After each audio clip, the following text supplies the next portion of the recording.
Chers amis, bonjour. Parashat Naso cette semaine, une parashat très riche, parashat très belle. Aujourd'hui, on va surtout apprendre un des discours majeurs que l'Arbi a prononcé le jour de son anniversaire en 82.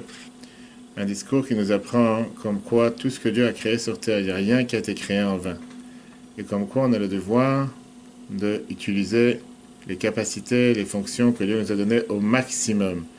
Qu'est-ce que ça veut dire au maximum?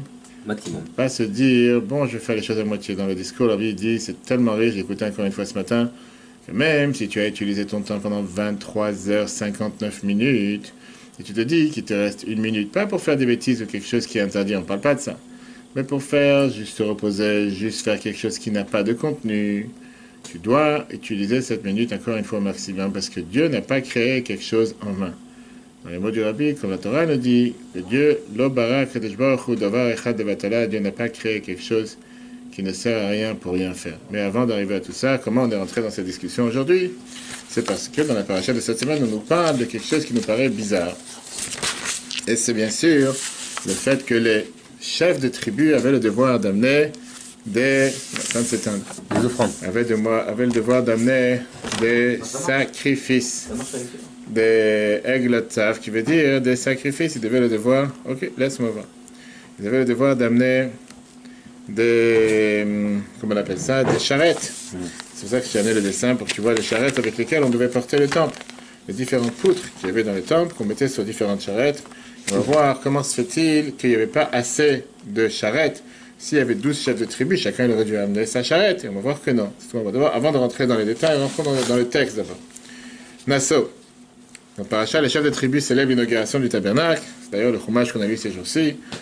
Chapitre 7, verset 1, le jour où Moshe eut achevé de dresser le tabernacle, les chefs d'Israël firent des offrandes. Ils présentèrent pour offrande devant Dieu 6 charrettes litières, 12 bêtes à cornes, une charrette par 2 chefs.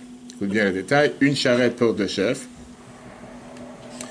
un taureau par chef, et ils offrirent devant le tabernacle 4 de ces charrettes et les donnèrent aux enfants de Merari, qui eut égard à leur tâche de transport. Ça veut dire qu'on ne comprend pas. Après, on sait très bien que comment le peuple juif s'est comporté dans les dons du Mishkan, c'était toujours de manière très très large, avec largesse, jusqu'à ce qu'on t'a même dit qu'il y a eu tellement d'argent qui a été ramassé, qu'on leur a dit ça suffit, il n'y a pas besoin d'amener d'autres, on a vu ça dans la paracha Vayakel.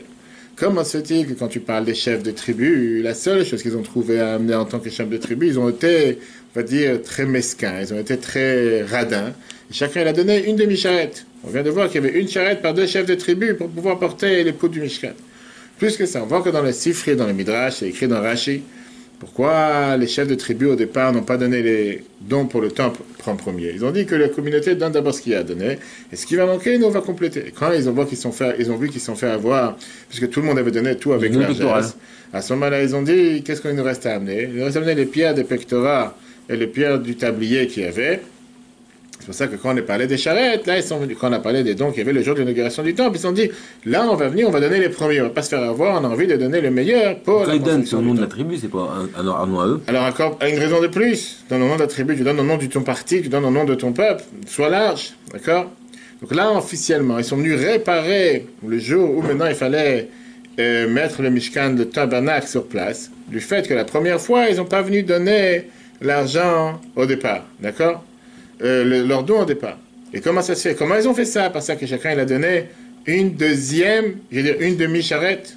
T'as rien d'autre à faire? Tu n'as pas donné une charrette entière? C'était quoi? C'était une Tesla? C'était quoi? C'était une Rolls-Royce? C'était quoi? Une charrette en bois pour porter des poutres. Regarde dans le texte, comme Rabbi dit.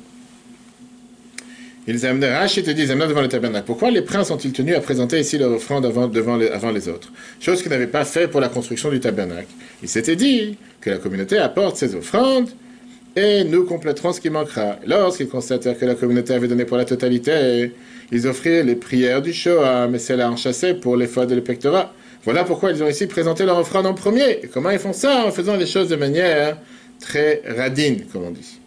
En plus, quand tu regardes, quand tu regardes les détails du verset, tu vois ce qui est écrit dans le Midrash, on dit qu'ils ont amené ça pour pouvoir porter le Mishkan. D'ailleurs, on sait ce qui est écrit dans le verset, que Moshe il a divisé le travail de comment porter le Mishkan, il a divisé les charrettes. Pour les enfants de Gershon, il a donné 2 charrettes et 4 taureaux, d'accord, parce qu'il y avait 2 taureaux par charrette.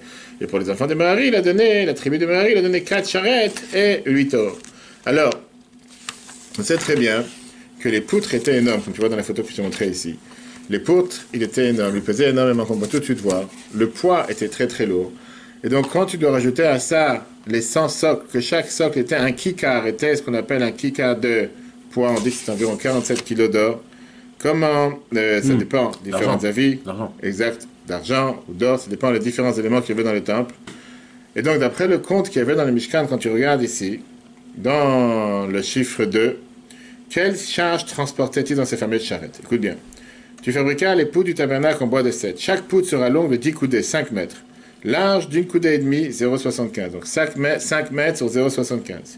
2 socles par poutre. 20 poutres au sud, 20 poutres au nord, 6 poutres à l'ouest et 2 poteaux à l'est du tabernacle. Viens, la paracha Pekouda, et te dit qu'est-ce qui se passe? Tu avais 100 kikars, 2550 kilos d'argent servir à fondre le socle du sanctuaire et du voile. C'est que ça veut dire de quel point on parle ici.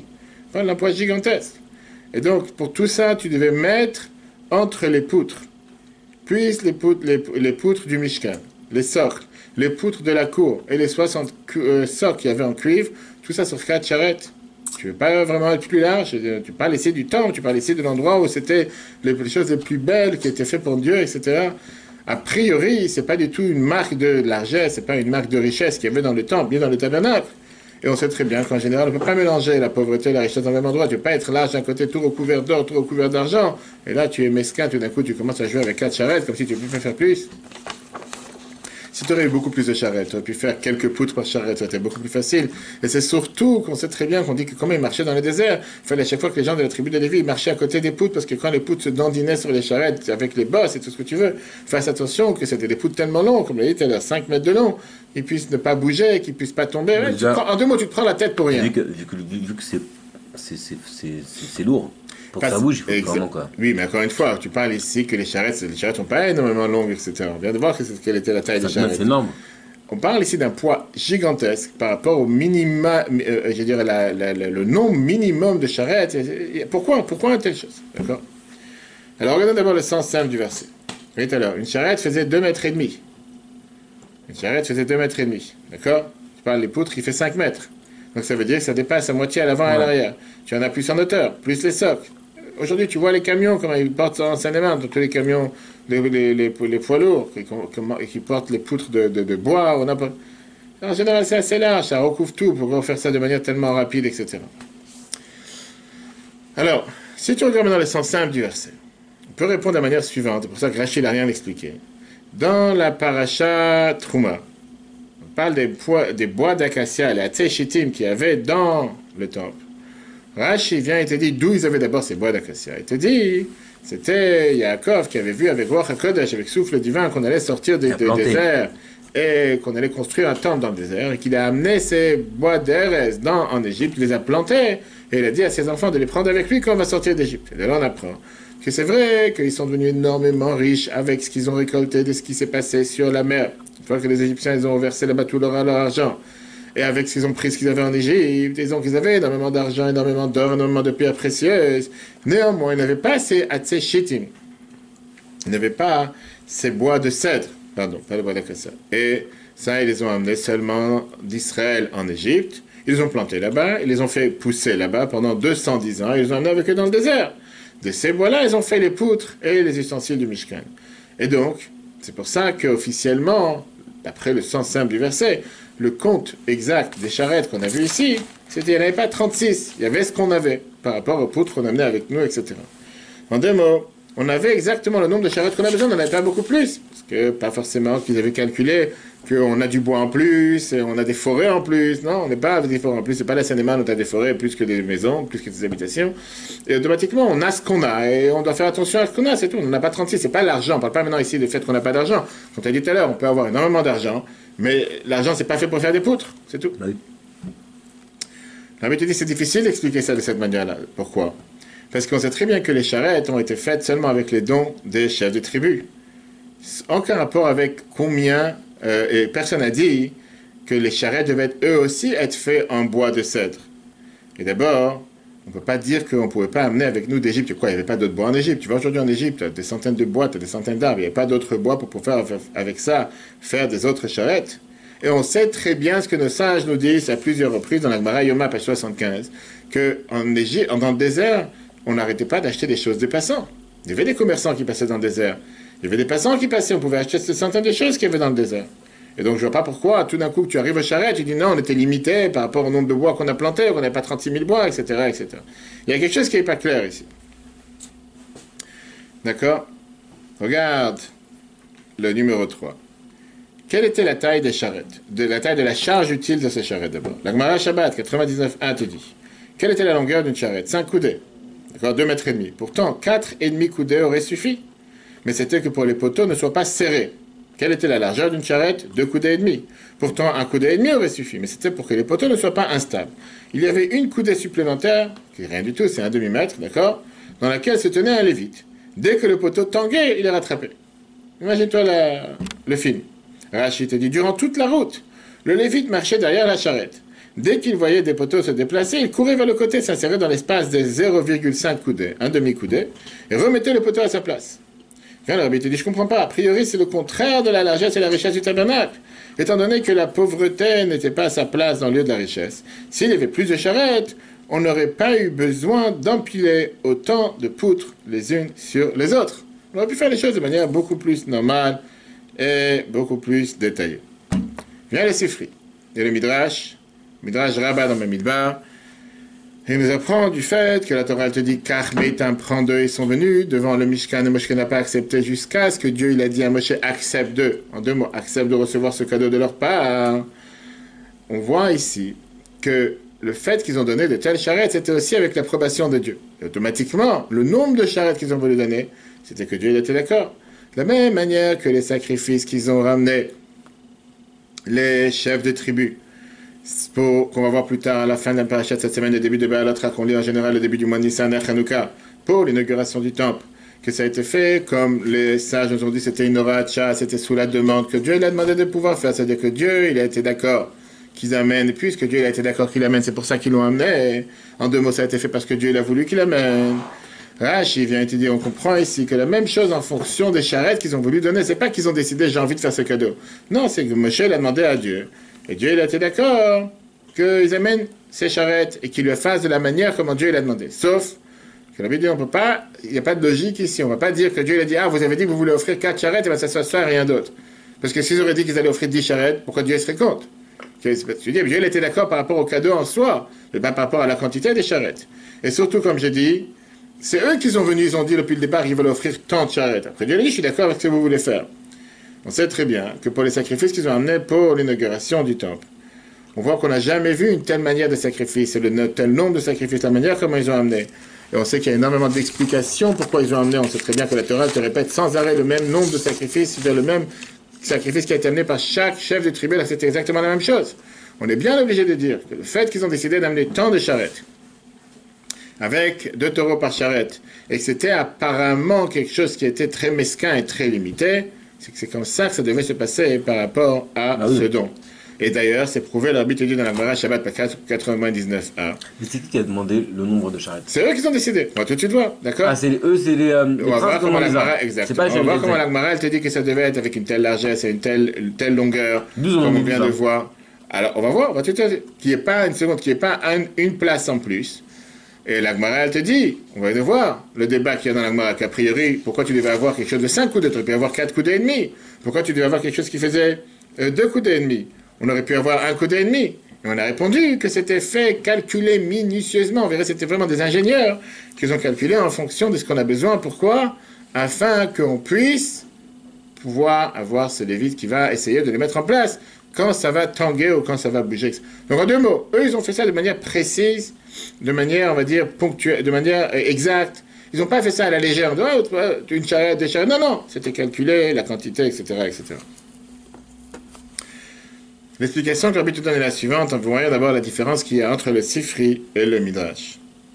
Dans le Sifri, c'est écrit. Pourquoi d'abord les Nessim, les chefs de tribus ont décidé de donner ces charrettes, de donner d'abord et de venir donner ces dons au départ, alors que dans les cadeaux du Mishkan, ils n'ont pas donné le don en premier. Ça, c'est ce qui est écrit dans les Sifri. Dans le Midrash, c'est écrit pourquoi ils sont venus les Hakriv Makrif veut dire de sacrifier. Il y a ici le mot sacrifier, de vouloir donner un sacrifice au départ. Alors que dans le Mishkan, on voit comment ils étaient plus paresseux. Ils l'ont amené, si on peut dire paresseux, ils ont entendu jusqu'à la fin pour le donner. On voit ici, il y a un mot qui est rajouté entre les deux. Et la différence est la suivante. D'après le Sifri, ces 6 charrettes et ces 12 taureaux, c'était pas un korban, c'était pas un sacrifice, c'était pas quelque chose qu'ils ont amené. Ouais, c'est un cadeau, ils ont amené quelque chose qu'il fallait besoin. Le Midrash, c'était différent. On parle ici de la crise, c'était un korban, c'était vraiment un sacrifice qu'ils ont amené. Ils ont amené ce sacrifice avec rapidité, etc. D'après le Midrash, on voit aussi, comme on l'a dit tout à l'heure, que Moshe, il avait peur. Regarde comment c'est écrit dans le texte. Midrash, pourquoi les chefs s'empressèrent ici d'offrir en premier alors qu'ils étaient paresseux pour la construction du tabernacle? En effet, lorsque le tabernacle fut terminé, ils s'empressèrent d'offrir leur sacrifice. Moshe craignait qu'une des charrettes était cassée ou qu'un des bœufs était mort, ce qui aurait rendu invalide le sacrifice des chefs. Dieu lui affirma qu'ils resteront éternellement. On a dit tout à l'heure que Moshe avait cette crainte et qu'il s'est dit que tout le temps que je n'ai pas l'approbation de Dieu pour accepter ce sacrifice, je ne vais pas l'accepter. C'est pour ça que Dieu ne t'inquiète pas. Ils seront là et ils vont vivre, il ne va rien leur arriver, il ne va rien se passer. Ça veut dire que le Midrash, lui-même, on peut l'apprendre ici de deux manières. Ou bien dire que c'était un sacrifice qui dépendait du chef de tribu qui a décidé d'amener ce sacrifice, ou bien on peut dire, comme le Midrash te dit, que c'était pas seulement un sacrifice du côté du chef de tribu que lui il a décidé d'amener un sacrifice, mais que même les charrettes étaient considérées comme sacrifice, et que même les taureaux étaient considérés comme sacrifice. Mais au final, on revient à ce qu'on a dit à la base, qu'on n'avait pas besoin de plus de 6 charrettes, même si ça a l'air d'être très très minimaliste et qu'on aurait pu faire beaucoup plus. Chaque chef de tribu il aurait pu très bien amener une charrette pour lui, on n'aurait pas eu besoin. Néanmoins, on voit comme quoi ils se sont suffis en disant que chaque chef de tribu va amener une demi-charrette. Et donc sur les 12 chefs, on avait au total 4 charrettes. Maintenant, on va comprendre pourquoi. D'abord, dans le texte, Rabbi t'explique, dans l'écoute Sichot, selon le Sifri et Rashi, les 6 charrettes et les 12 bœufs n'ont pas la définition de sacrifice. Selon le Midrash, il s'agit au contraire d'un sacrifice, selon les termes du verset, leur offrande. Très bien. On l'a vu tout à l'heure. Regardons maintenant dans le texte et répondre à la question que tu as demandée. Le Midrash, il te dit, ils se sont demandé la question, qu'est-ce qu'on a amené? On n'a pas envie de se faire avoir comme on s'est fait avoir la première fois qu'on a dit qu'on allait laisser les gens de la communauté d'abord eux amener ce qu'ils avaient à amener et que ce qui reste on va amener à la fin. Et à la fin ils ont vu qu'ils n'avaient rien à amener puisqu'ils avaient amené déjà énormément et ça dépassait le montant. Et Moshe leur a dit on n'a plus besoin d'amener quoi que ce soit. Là ils se sont dit on va amener les charrettes sur lesquelles on va transporter le Mishkan qui est le tabernacle. Rashi te dit ou minatan lahem et aetza azot. Qui leur a donné ce conseil de construire des charrettes? C'était la tribu d'Issachar. Il leur dit, le tabernacle que vous avez construit serait-il suspendu dans l'air? Comment on va le transporter? Ouvrez donc des charrettes, et afin que vous puissiez offrir des charrettes, afin que vous puissiez les transporter. Moi, je te pose une autre question. Pourquoi ils n'ont pas construit le tabernacle dans le désert et ils l'ont laissé fixe? Pas la Torah te dit, on voit qu'il y a eu 40 voyages. C'est ce qu'on va voir dans Bamidbar sans arrêt. On devait voyager, ça devait être quelque chose de mobile. C'est ça toute la différence entre le tabernacle qu'il y avait dans le désert et celui qu'il y avait à Beth Amikdash à Jérusalem. Ouais. C'est que ça était fait à base de végétal. Celui qui était à Shiloh était à base de minéral. Alors que le temple, en deux mots de pierre, c'était qu'il devait être fait quelque chose de mobile en fonction de quand le Ohel Moed, la divinité qu'il y avait sur le Ohel Moed à la temps d'assignation, qui montait, qui descendait, ça devait être fait pour bouger. Ça ne peut pas être fait quelque chose de fixe. En deux mots, on ne parle pas ici quelque chose de banal. Quelque chose, on va dire, de superficiel. Juste un moyen de transport. C'est comme si tu as commencé à travailler, à fabriquer des mobiliers, tu n'as pas pensé comment les transporter. Tu veux commencer, j'avais une fois une histoire avec quelqu'un à Betraban, qu'il avait fait, il devait construire un podium. Et je lui ai dit, écoute, la première des choses que tu réfléchis quand tu construis, est-ce qu'il sera mobile? Parce que si tu construis un podium qui pèse 200 kg, ça ne sert à rien. Pas besoin d'avoir un podium sur lequel on ne pourra pas le déplacer, on ne pourra pas le bouger, on a besoin d'avoir quelque chose de mobile. Bref, il a fait ce qu'il pouvait, et au final, il s'est trouvé que c'était un poids lourd. Je lui ai dit, qui c'est qui va porter une chose pareille? Comment tu vas porter? Tu as mis le bois le plus lourd qui existe sur le monde. On ne peut pas porter une chose pareille. Depuis le départ, je dis, ça doit être quelque chose qui doit être mobile. Pareil ici. Ou tu peux dire que le Mishkan, depuis le départ, il y avait cette condition qui était, et je veux dire, sine qua non, une condition que tu ne peux pas faire sans. Tu es obligé de penser d'abord à un moyen de transport, parce qu'on doit transporter. Donc, ce n'est pas quelque chose seulement qui est extérieur au Mishkan, mais c'est dire que le Mishkan, le tabernacle, c'était quelque chose qui devait être transportable. S'il n'est pas transportable, j'en veux pas. Ça, c'est une question. En deux mots, c'est ce qu'est l'argument qu'on vient de voir, que la tribu des Issachar, ils ont dit, quoi, le Mishkan, ça va être quelque chose qui va se porter dans l'air, quoi, il y a un nuage qui va venir et qui va le porter. Les charrettes, les 6 et les 12 taureaux, c'est pas seulement un moyen pour le transporter, mais c'est eux qui font que le Mishkan peut être utilisé. En deux mots, si je n'ai pas ces charrettes, je ne peux rien faire avec. Si je ne peux pas bouger ces choses-là, je ne peux rien faire avec. Puisque le Mishkan, depuis le départ, il est considéré... C'est un partie intégrante du Mishkan. Exactement. Donc, ce n'est pas juste un moyen de transport, je fais appel à un transporteur. Non. puisque depuis le départ, il est considéré Ohel Moed, une tente d'assignation, il n'est pas fait pour être un bâtiment fixe, mais il est fait pour se déplacer avec les gens, les juifs qui étaient dans le désert d'endroit en endroit, tout le temps que je n'ai pas ces charrettes et ces taureaux pour pouvoir transporter le tabernacle, le Mishkan n'a pas été fait. En deux mots, je ne peux rien faire avec, puisqu'il est considéré qu'il est dans l'air. Donc le fait d'amener les charrettes et les taureaux, le jour où on a inauguré le temple, on voit dans le Chumash aujourd'hui, ça faisait partie de l'inauguration du temple. Maintenant, j'ai l'ensemble. Maintenant, j'ai tout ce qu'il faut, puisque c'est un sacrifice que j'allais dans le temple, parce que grâce à ça, je peux inaugurer le temple et maintenant, je peux l'utiliser. Le fait que le jour de l'inauguration du temple, on a terminé la construction du tabernacle, les charrettes et les taureaux, ils étaient là pour pouvoir le transporter. C'était un sacrifice, comme tous les autres sacrifices que nous avons terminés dans le temple, puisque grâce à ça, on a pu terminer la construction du temple. Regarde dans le texte. Les charrettes ne sont pas qu'un simple moyen de transport, un élément indépendant du tabernacle. Au contraire, le tabernacle lui-même devint une entité transportable en charrette. Sans les charrettes, le tabernacle aurait été suspendu dans les airs. Les charrettes et les bœufs finalisent donc ce tabernacle conçu comme une tente d'assignation, une entité mobile qui se déplace avec le peuple juif. Non, c'est pas fini. Ça a été dit comme ça. Qu'est-ce qu'on apprend d'ici? On apprend, maintenant on va voir la réponse, que puisque dans le tabernacle lui-même, dans le temple, malgré qu'on a dit tout à l'heure qu'on devait se comporter avec largesse et avec richesse sans limite, néanmoins, il n'y avait pas un détail qui n'avait pas été utilisé pour sa fonction ou son but. Et au contraire, si jamais il y avait un détail qui était là en plus, c'était presque considéré comme si tu fais rentrer Choulin Bazar, qui veut dire quelque chose de profane dans le temple, parce qu'il n'est pas utilisé pour son but. La même chose par rapport aux charrettes et les bœufs qui étaient là avec les charrettes, qui étaient obligés d'être avec un nom précis, ni moins, ni plus. Pour qu'il n'y ait pas un détail qui ne soit pas utilisé et qui soit considéré que tu as quelque chose dans le temple qui ne sert à rien. Et donc, soit la taille des charrettes, soit la quantité des charrettes, qu'il fallait en avoir 6 et pas plus, ni plus longue, ni plus courte, soit les 12 taureaux, on devait avoir 12 et pas plus, même si on a dit tout à l'heure que c'était un poids lourd, parce qu'il fallait que les taureaux utilisent leur force à la capacité maximale pour pouvoir tirer ces charrettes. Et si jamais les charrettes auraient été plus grandes, ou bien tu aurais eu beaucoup plus de charrettes, pas seulement que il y aurait eu ce qu'on appelle un rajout, un supplément dans le tabernacle, mais automatiquement, les charrettes n'auraient pas servi le but pour lequel elles auraient été créées. À tel point que la Torah, elle te dit, on apprend du verset qui écrit « Kol kesef hakelim » tout l'argent qu'on a utilisé pour les ustensiles, pour te dire que chaque ustensile qu'il y avait dans le temple était utilisé avec le poids précis, la taille précise, pas 1 centime de plus, pas 1 centime de moins. D'ailleurs, c'est indigne qu'on n'a pas le droit d'utiliser les ustensiles qu'il y avait dans le temple, seulement s'ils étaient pleins.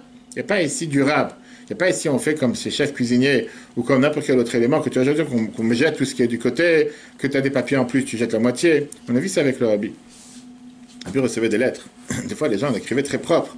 Je me rappelle comment on faisait des brouillons, un brouillon pour pas qu'il y ait une rature, etc. Des fois, tu avais 3/4 de la page qui était vide. Le rabbi déchirait les morceaux blancs pour les garder, pour utiliser.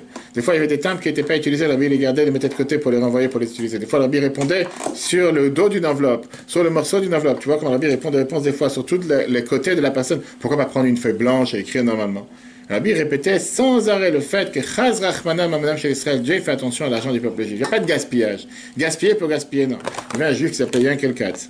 Juif de Chicago, Yankel Katz, un juif de Chicago, qui était quelqu'un qui avait l'habitude de parler au téléphone avec le rabbi régulièrement. Il parlait tous les semaines.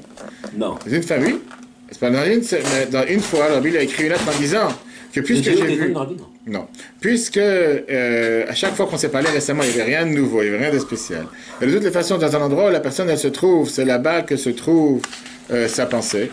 Donc, automatiquement, et puisque, le point principal, puisque la Torah, elle fait attention à l'argent du peuple juif, l'argent des juifs, automatiquement, ça ne sert à rien qu'on continue à parler par téléphone. À l'époque, on parlait au téléphone de New York à Chicago, c'est comme si c'était la fortune, pas savoir. Des fois, on disait quand quelqu'un il méritait de recevoir une lettre du rabbi express mail, ça, on en fait, comme je dis, FedEx ou en urgence, c'était vraiment une urgence, alors que le rabbi, il faisait attention. Et parfois, des shluchim qui envoyaient quelque chose en express mail, en urgence, le rabbi criait, pourquoi tu gaspilles de l'argent?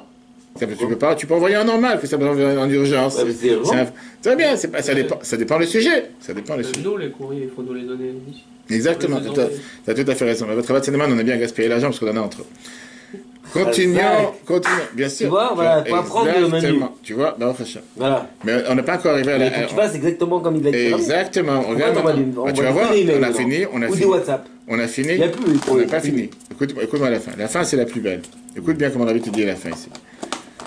Surtout, donc ça, on a vu ce paragraphe une fois.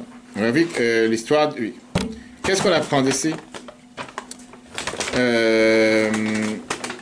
D'après l'explication qu'on vient de voir, d'après le Midrash qu'on a dit, que les charrettes et les 12 taureaux, ils étaient comme un sacrifice. On n'avait pas le droit d'avoir un élément ou un détail du temple qui n'était pas utilisé au maximum. Ça, c'est après le Midrash. Après le Sifri, pareil, d'après Rashi, qui t'explique que les charrettes et les taureaux qu'on a amenés étaient pour transporter le tabernacle et qui n'avaient pas un objet ou un but d'être un sacrifice. On doit quand même comprendre pourquoi il fallait être, d'après le Sifri et d'après Rashi, pourquoi il fallait seulement 4 charrettes ou 6 et les taureaux. Le but de transporter le Mishkan, le tabernacle, ça faisait partie du travail des Lévi'im. Comme on a vu au départ de la paracha, Zot, Avadat, Mishpechot, Agershoni, la Avad ou Massa. Pareil, les Bnei Merari devaient transporter le Mishkan. Puisque Dieu l'a dit, vous devez prendre, Dieu l'a dit à Moshe, prendre les charrettes qu'ils ont offertes, les chefs de tribu, et les taureaux pour servir le service qu'il y avait dans le temple, il a donné aux Lévi'im, chacun en fonction de son travail. C'était pas pour faire en sorte que les Lévi'im, ils se dédouanent de leur travail en disant, il y a les charrettes, j'ai pas apporté. Je suis pas transporteur, moi je suis là juste pour appuyer sur le bouton. Non. C'est pas non plus pour enlever leur obligation. Parce que le devoir de transporter les éléments du Mishkan reste sur les Lévi'im.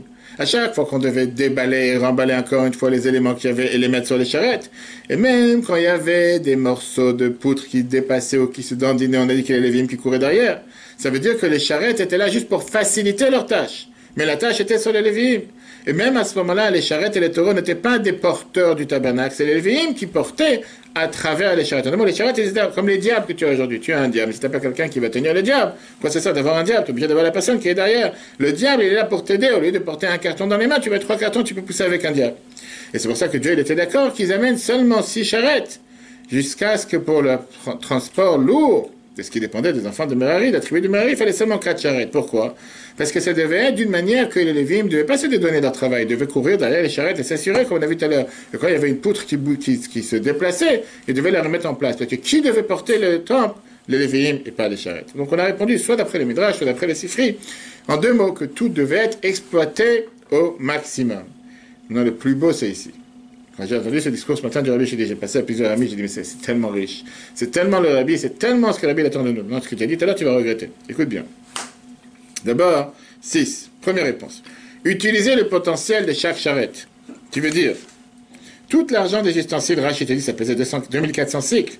Cela nous apprend que les ustensiles du sanctuaire pesaient leur poids exact. On les pesait séparément ou ensemble. Rien n'était en trop, ni rien n'en manquait. Dans le tabernacle, il n'y avait pas un seul objet, pas même le plus petit qui n'avait pas sa place et son utilité. Rien n'était superflu. De même, les charrettes et bœufs, partie intégrante du tabernacle, devaient être à leur mesure exacte, ni plus ni moins. Le potentiel de chaque détail et parcelle devait être utilisé pour sa fonction prévue. Le potentiel de chaque élément doit être pleinement utilisé.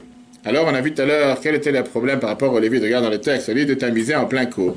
Hein? On va dire ton nom après. C'est frère Rachid. Le rôle de Lévite est celui des charrettes.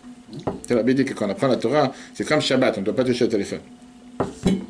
Voici le travail imposé aux familles de Gershon comme tâche et comme transport. On a dit que les enfants de Merari porteront. Voici ce qu'ils sont tenus de porter. On a vu que par rapport aux Sifri, etc., lorsque Dieu donna l'ordre de prendre les charrettes, ce n'était pas soustraire les Lévites de la sainte tâche du transport. Ils transportaient bien le tabernacle, mais ils sont accommodés par les charrettes, comme on a expliqué. Quel enseignement on apprend de cette merveilleuse leçon dans la paracha de cette semaine pour la vie de chacun d'entre nous? Écoute bien. Leçon numéro 1. Chaque faculté que Dieu nous a gratifiée doit être utilisée pleinement pour le servir.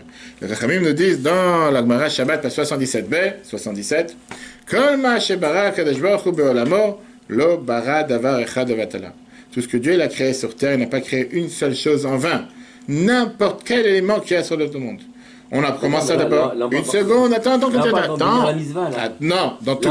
Écoute une seconde. Écoute une seconde. Quand on a fait le temps. C'est comme quand tu demandes un don à quelqu'un. Pourquoi tu laisses pas le Rabbi d'abord expliquer? Laisse d'abord le Rabbi expliquer. Non, d'abord laisse le Rabbi dire ce qu'il a à dire. Après tu diras ton commentaire. Après, mais justement, ça te montre comment ça doit être exploité au maximum. Pas juste gâchis pour gâchis. Puisque de toute façon j'ai de l'argent en plus, et puisque j'ai pas quoi faire avec mon argent, autant jeter par la fenêtre. Non. C'est pas jeter, donner plus pour qui. Regarde, on va pas maintenant de Tzaka. Écoute une seconde. Écoute d'abord ce que le Rabbi t'apprend pour la vie de chacun d'entre nous.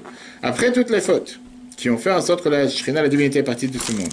La divinité est redescendue sur terre, elle est venue dans le tabernacle. Sous les midages, on ferait un temple.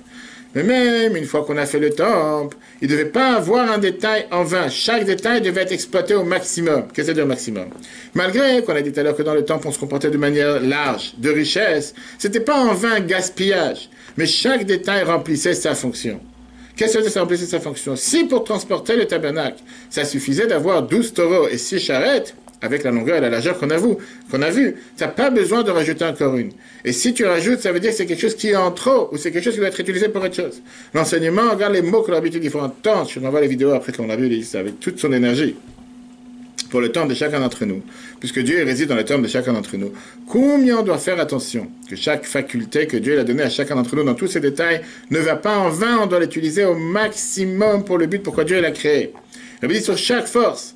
Si tu apprends la Torah, tu ne te fatigues pas en apprenant, tu n'utilises pas la force et les capacités que Dieu t'a données au maximum. Ça veut dire pour chaque détail des qualités que Dieu t'a données, tu dois les utiliser, les Shem Shemaim, pour faire la volonté de Dieu, pour les mitzvot, et Behidu, avec beauté, on revient à ce que tu as dit, et pour propager le judaïsme, et pour la tzaka au maximum.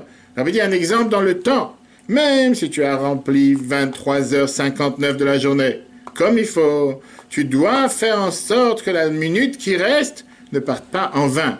Dans le mot, on dirait bien en yiddish qu'elle soit sans contenu. Tu dis quoi? Je ne vais pas faire une bêtise, je ne vais pas faire une interdiction. Je l'habite dans l'exemple. Il me reste 1 minute. Je vais prendre cette minute pour soupirer. Ça veut dire si tu as utilisé 23h59 de ton temps et tu as utilisé comme il faut, tu dois t'assurer que la dernière minute soit utilisée comme il faut. Et ça, c'est l'enseignement qu'on apprend du temple. Que même quand il y a quelque chose qui te paraît en plus et tu ne fais pas avec ça le rôle de la mission que Dieu t'a donnée, il te manque dans la fabrication du temple. Et donc, ça a un manque dans la généralité, dans tout ce que tu fais sur terre. S'il y a un détail que tu n'as pas utilisé comme il faut, automatiquement, parce que tu l'utilises, les vatala pour 20, toute la création que Dieu a créée sur terre, elle est considérée en vain.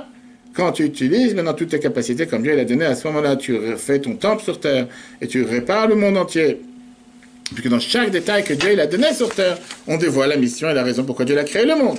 Chaque chose a son but. Et grâce à ça, on va arriver à construire le 3e temple. Un merveilleux discours que la Bible a prononcé ce Shabbat en 1973, en 1978. Regarde le dernier paragraphe, avant que la caméra s'éteigne, puisque la prise qu'on a ici, malheureusement, ils sont en vain, ils ne servent à rien. Agmara Shabbat 77b, tout ce que Dieu a créé dans ce monde, il a créé aucune chose en vain. Nous tirons d'ici un enseignement pour chacun, dans la construction de son tabernacle personnel, à quel point il faut s'assurer que chaque faculté que Dieu nous a donnée ne soit pas perdue, mais au contraire utilisée pleinement pour le but de la création, servir son Créateur. Ainsi, Dieu résidera de façon évidente chez chacun d'entre nous et dans le monde entier. Cours en replay sur l'application eTorah sur Google et Apple.